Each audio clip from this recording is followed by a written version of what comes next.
اعوذ باللہ من الشیطان الرجیم بسم اللہ الرحمن الرحیم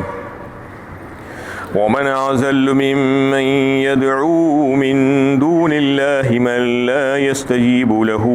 إلى يوم القيامة وهم عن دعائهم غافلون۔ اور اس شخص سے زیادہ گمراہ کون ہو سکتا ہے جو اللہ تعالیٰ کے سوا مدد کے لیے ان ہستیوں کو پکارے جو قیامت تک اسے جواب نہ دے سکیں اور جو ان کی دعاؤں سے بے خبر بھی ہو۔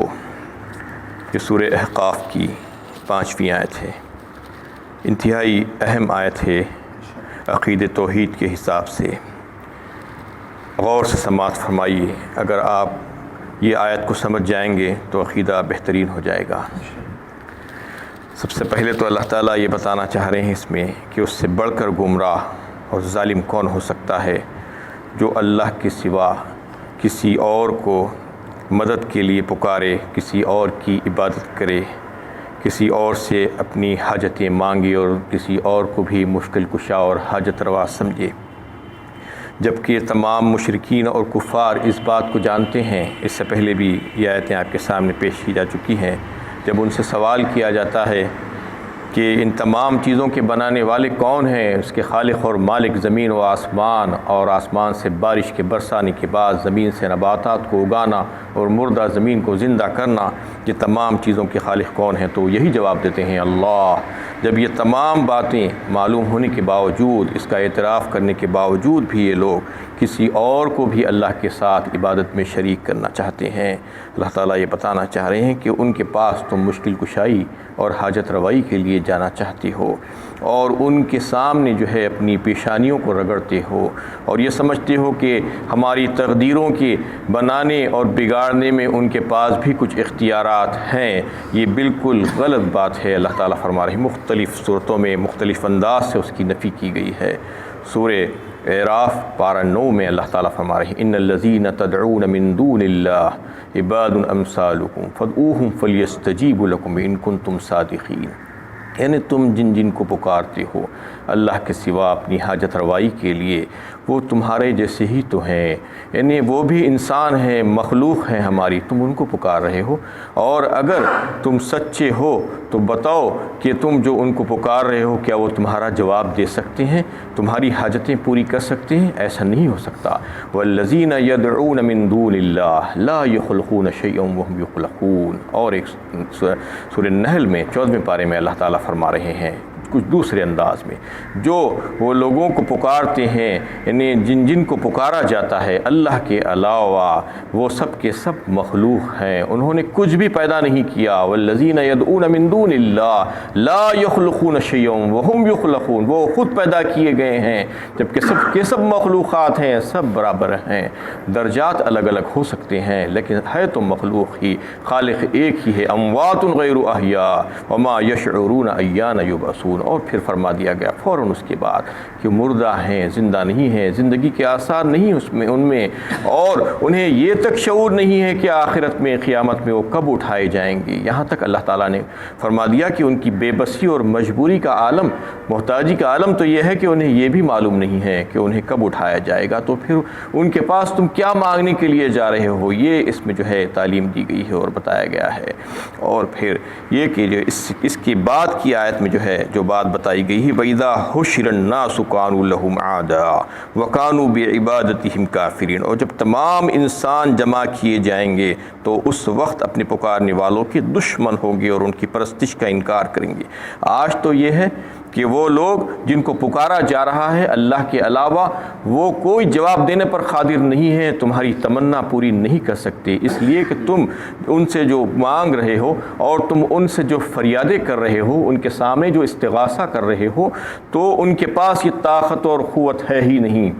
ان کے پاس یہ اختیارات نہیں ہیں کہ وہ تم کو تمہاری پسند کی چیز دے سکیں۔ اللہ تعالیٰ فرما رہے ہیں آج تو یہ عالم ہے، اور پھر جب قیامت برپا ہوگی تو اس وقت یہ ہوگا کہ وہ صرف تمہارے خاموش نہیں بیٹھیں گے جیسا کہ آج خاموش بیٹھے ہوئے ہیں، اس وقت تو وہ تمہارے دشمن بن جائیں گے۔ استبرأ الذین اتبعوا من الذین اتبعوا ورأوا العذاب وتقطعت بهم الاسباب۔ سورہ بقرہ دوسرے پارے میں اللہ تعالیٰ نے اس کا نقشہ کھینچا ہے، یعنی وہ اظہار برات کر دیں گے اس وقت، اور انکار کر دیں گے تمہاری ان عبادتوں سے جو تم ان کے لیے کیا کرتے تھے، اور تم ان سے جو مدد مانگا کرتے تھے، اور تم جو بھی کام ان کے لیے ان کے سامنے کیا کرتے تھے، ان تمام باتوں سے وہ انکار کر دیں گے۔ استبرأ الذین اتبعوا، یعنی وہ جن کی اتباع کی گئی تھی، اور ان لوگوں کا انکار کریں گے وہ جو ان کی اتباع کیے تھے، جب عذاب کو آتا ہوا دیکھیں گے۔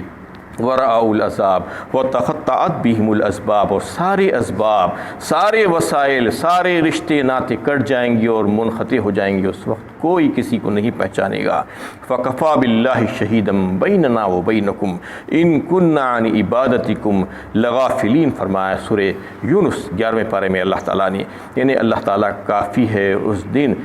ہمارے اور تمہارے درمیان وہ لوگ کہیں گے فکفیٰ باللہ شہیدا بیننا وبینکم ان کنا عن عبادتکم لغافلین، ہم تو جو ہے محض بے خبر تھے، تم کیا کرتے تھے ہمیں پتہ نہیں۔ یہ اس دن انکار کریں گے، آج خاموش بیٹھے ہوئے ہیں اور آج ان کا کچھ بھی جواب نہیں دے رہے ہیں۔ وما يستوي الاحياء ولا الاموات ان اللہ يسمع من يشاء وما انت بمسمع من في القبور، سورہ فاتر 22ویں پارے میں اللہ تعالیٰ فرما رہے ہیں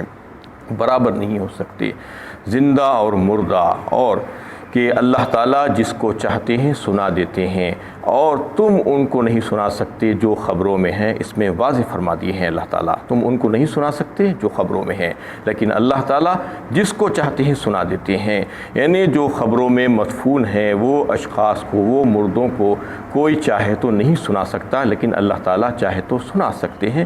اور پھر اللہ کے نبی صلی اللہ علیہ وسلم سے فرما دیا گیا، کہہ دیجیے آپ ان لوگوں سے کہ اور وہ لوگ جو جن کے دلوں میں کفر اور شرک ہے وہ مردوں کی طرح ہے، ان کا دل بھی مردہ ہے، اور ان کو بھی آپ نہیں سنا سکتے جیسا کہ مردوں کو نہیں سنا سکتے۔ یعنی آپ کی دعوت و تبلیغ ان کے لیے کسی قسم کا کوئی فائدہ نہیں پہنچا سکتی، کوئی کارگر نہیں ہو سکتی، وہ جو ہے بیکار ہو جائے گی ان کے لیے، کیونکہ وہ جیسے مردے خبروں میں جانے کے بعد فائدہ نہیں اٹھا سکتے کسی چیز سے، ایسے ہی یہ لوگ بھی فائدہ نہیں اٹھا سکتے۔ اس میں ایک بات تو واضح کی گئی کہ کوئی چاہے تو مردوں کو نہیں سنا سکتا، لیکن اللہ تعالیٰ چاہیں تو مردوں کو سنا سکتے ہیں، اور ایسے واقعات پیش آئے ہیں اور روایتوں سے یہ بات ثابت ہے۔ ایک تو یہ کہ اللہ تعالیٰ اپنے جو صالح بندے ہوتے ہیں، جو نیک بندے ہوتے ہیں، ان کو جو لوگ ان کو سلام پیش کرتے ہیں، سلام بھیجتے ہیں ان کے لیے، اور ان کے لیے دعائے رحمت اور مغفرت کرتے ہیں، وہ باتیں ان تک پہنچا دیتے ہیں تاکہ ان کو اس سے جو ہے فرحت اور مسرت ملے۔ یہ اللہ تعالیٰ ان تک پہنچاتے ہیں، یہ روایتوں میں بات آتی ہے، سلام پہنچایا جاتا ہے ان تک، اپنے نیک بندوں تک، اور لوگوں کی دعائے رحمت اور مغفرت ان تک پہنچا دی جاتی ہے تاکہ ان کو مسرت اور خوشی حاصل ہو۔ اور اس کے برخلاف جو مجرمین ہوتے ہیں ان کو لوگوں کی لعنت اور پھٹکار جو ہوتی ہے لوگوں کی طرف سے، وہ بھی اس سے ان کو مطلع کر دیا جاتا ہے۔ لیکن جو اپنے نیک بندے ہیں اللہ تعالیٰ ان کو وہ چیزیں نہیں پہنچاتے جس سے ان کو صدمہ اور رنج اور تکلیف ہو۔ وہ کن چیزوں سے صدمہ اور رنج ہوتا ہے آگے انشاءاللہ آپ کو بتایا جائے گا کہ وہ چیزیں اللہ تعالیٰ ان کو نہیں سناتے، لیکن وہ چیزیں سنا دیتے ہیں جس سے ان کو مسرت ہوتی ہے، جس سے ان کو خوشی ہوتی ہے۔ اصل میں یہ ہے کہ جو عبادتیں جن ہستیوں کی جو کی جاتی ہے وہ اس میں 3 قسمیں ہو سکتی ہیں اگر دیکھا جائے تو۔ ایک قسم تو وہ ہے جو بے روح ہے اور بے عقل ہے اور بے جان بھی ہے، جیسا کہ درخت، حجر، شجر اور سارے حیوانات، جانور جن کی پوجا ہوتی ہے، جن کی عبادت ہوتی ہے۔ ایک تو وہ ہے جن ہستیوں کی جو ہے پوجا کی جاتی ہے۔ دوسرے وہ ہیں جو اللہ تعالیٰ کے صالح بندے، جس میں سارے شامل ہیں، انبیاء کرام سے لے کر سب کے سب جو بھی جو ہے اللہ تعالیٰ کے نیک بندے ہوتے ہیں، وہ جو اس دنیا سے گزر گئے ہیں،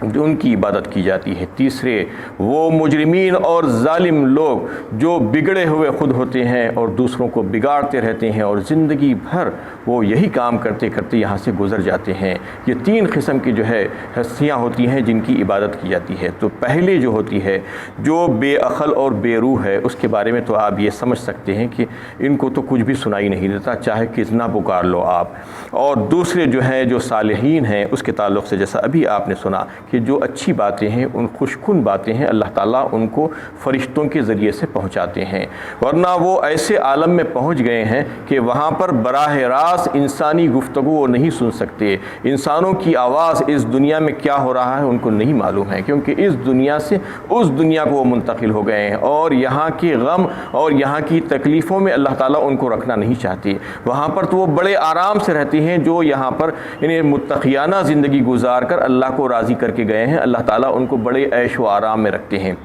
تو ان کو صرف وہ باتیں پہنچاتے ہیں اپنے فرشتوں کے ذریعے سے جس سے ان کو خوشی اور مسرت حاصل ہو، جس سے ان کو صدمہ ہو، وہ باتیں ان کو نہیں پہنچاتی۔ کس بات سے ان کو صدمہ ہوتا ہے؟ یہی بات جو اس آیت میں آ رہی ہے، یعنی لوگ تمہاری عبادت کر رہے ہیں، لوگ تم کو پوچھ رہے ہیں، تمہارے پاس بیٹھے ہوئے ہیں، یہ باتیں اگر ان کو سنائی دی جائے تو پھر ان کو بہت تکلیف ہوتی ہے۔ اس وجہ سے تکلیف ہوتی ہے کہ زندگی بھر انہوں نے توحید کا درس دیا، زندگی بھر انہوں نے لوگوں کو یہ بات بتلاتے رہے کہ جو ہے ایک اللہ ہے اور اللہ ہی سے اپنی مدد مانگنا چاہیے اور اپنی حاجتیں اللہ ہی کے سامنے پیش کرنی چاہیے، تو اگر ان کو یہ بات بتا دی جائے ان کے مرنے کے بعد کہ لوگ تمہاری عبادت کر رہے ہیں، تو پھر ان کو اس سے تکلیف ہوگی، اس لیے اللہ تعالیٰ وہ باتیں ان کو نہیں سناتے۔ اس کے برخلاف جو ظالم ہوتے ہیں ان کا معاملہ یہ ہوتا ہے کہ وہ اللہ تعالیٰ کی قید میں ہوتے ہیں، حوالات میں ہوتے ہیں، بند ہوتے ہیں، ان کو کسی بات کا کوئی علم نہیں ہوتا، وہاں پر وہ کچھ بھی نہیں سن سکتے، اور ان کو اچھی باتیں اور ان کے دل کو خوش کرنے والی باتیں اللہ تعالیٰ نہیں سنانا چاہتے۔ جیسا کہ لوگ تمہاری عبادت کر رہے ہیں، تمہارا کہنے کیا ہوا جو مشن تھا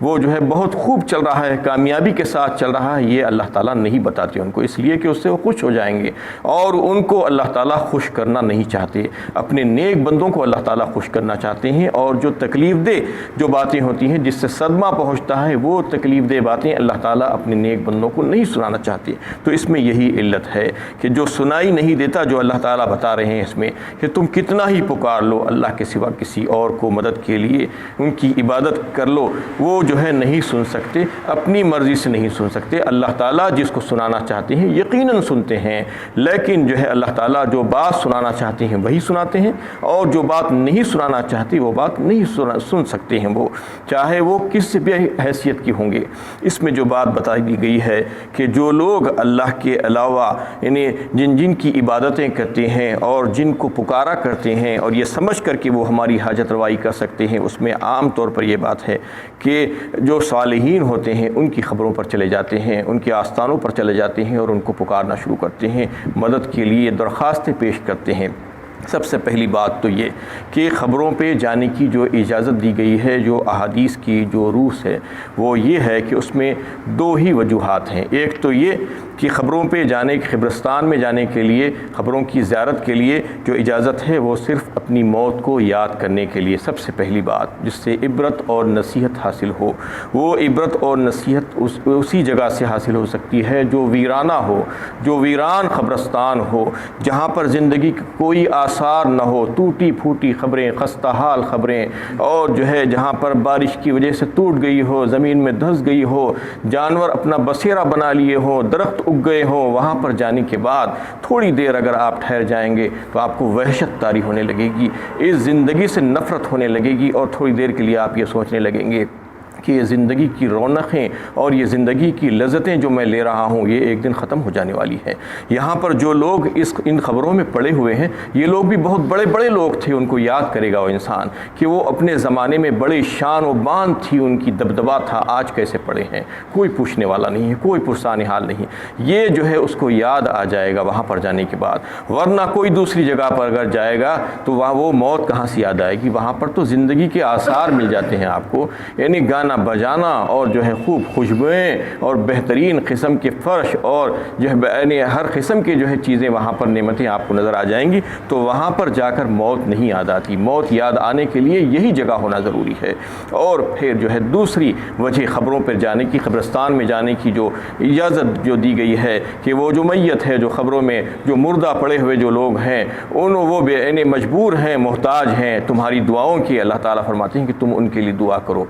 ان کی مغفرت کی دعا، ان کے لیے رحمت کی دعا یہ کرنا ہے۔ تو یہ جو لوگ خبروں پر جا کر یہ سمجھتے ہیں کہ وہ دینے پر قادر ہیں، ان سے دعائیں مانگتے ہیں، ان کی جو ہے نظر و نیاز کرتے ہیں، ان سے جو ہے حاجتیں مانگتے ہیں، اپنی منتیں مرادیں مانگتے ہیں، اس بات میں جو ہے ان کو متنبہ کیا گیا ہے اس آیت میں کہ وہ کچھ نہیں کر سکتے، وہ کچھ کرنے پر قادر نہیں ہے۔ اندازہ لگائیے آپ کہ وہ چاہے کوئی بھی ہو، کس بھی حیثیت کے ہو، وہ ہے تو اللہ کے بندے، مخلوق ہی ہیں، انسان ہی تھے، تو وہ جو ہے انسان تھے، تو اندازہ کیجئے کہ جب ان کا انتقال ہوا، ان کی وفات ہوئی، تو کیا وہ اپنے آپ کو غسل دے لیے، اپنے آپ کفن پہن لیے، اپنے آپ قبرستان تک چلے گئے، اپنے آپ قبر میں اتر گئے؟ نہیں اترے نا، اور ان کو غسل دینا پڑا، ان کو کفن پہنانا پڑا، تو سب لوگ جو ہے ان کو یہ کام کیے ان کے لیے، وہ محتاج تھے لوگوں کے، چاہے وہ کتنی بڑی حیثیت کے تھے ہوں گے، لیکن دوسرے لوگ ان کو جو ہے وہ کام کرے ان کے لیے، اور ان کو خبر میں لے جا کر اتارا گیا۔ اس کے بعد ان کے پاس جا کر تم حاجتیں مانگتے ہو، جبکہ وہ بے بس اور مجبور ہیں، کچھ نہیں کر سکتے۔ وہ اگر اچھے کام کیے ہیں، نیک کام کیے ہیں، اللہ تعالیٰ کے ولی ہیں، تو ان کا درجہ بڑا ہوا ہے اللہ کے پاس، اللہ تعالیٰ وہ نعمتوں سے ان کو نواز رہے ہوں گے۔ ہمیں ان کو جو ہے ان کو خالق کے درجے پر لے جانا اور اس کی کرسی پر بٹھانے کی ضرورت نہیں ہے۔ ہمیں یہ دیکھنا چاہیے کہ وہ جو ہے انسان ہی تھے، وہ مخلوق ہی تھے، وہ جو ہے اب مرنے کے بعد تو کچھ بھی مدد نہیں کر سکتی۔ ہم ان کے لیے جو ہے ان کے پاس جا کر ان کی مغفرت کی دعا کرنا ہے، جیسا کہ جو ہے دیگر مرحومین کے لیے جیسا کیا جاتا ہے، ان کو دفن کرنے کے بعد جیسا دعا کرتے ہیں ویسا دعا کرنا، اور پھر ان کے لیے رحمت کی دعا کرنا، یہ کرنا چاہیے۔ اللہ کے نبی صلی اللہ علیہ وسلم نے جو ہے شرک میں یعنی سب سے بڑا شرک جو اکبر کہا اس میں کبائر میں، وہ اس میں یہی ہے کہ اللہ تعالیٰ کے ساتھ کسی اور کو شریک کرنا، اس کی ذات میں، اس کی صفات میں اور اس کے اختیارات میں، تو وہ کبھی معاف ہونے والا نہیں ہے۔ ان اللہ لا یغفر ان یشرک بہ ویغفر ما دون ذلک لمن یشاء ومن یشرک باللہ فقد ضل ضلالا بعیدا۔ سورہ نساء یعنی 5ویں پارے میں اللہ تعالیٰ نے واضح فرما دیا سارے گناہ معاف ہو سکتے ہیں، لیکن شرک اللہ تعالیٰ کے ساتھ اگر کسی نے کیا ہے تو پھر وہ معاف نہیں ہوگا۔ یہ بات اچھی طریقے سے سمجھ لینا چاہیے کہ کہیں پر بھی ہمارا جو ہے کسی اور کے ساتھ، اللہ تعالیٰ کی مخلوق کے ساتھ جو ہے شرک نہیں ہونا چاہیے، اور اس کو جو ہے اللہ تعالیٰ کے اختیارات میں اور صفات میں شریک نہیں کرنا چاہیے۔ وآخر دعوانا ان الحمد للہ رب العالمین۔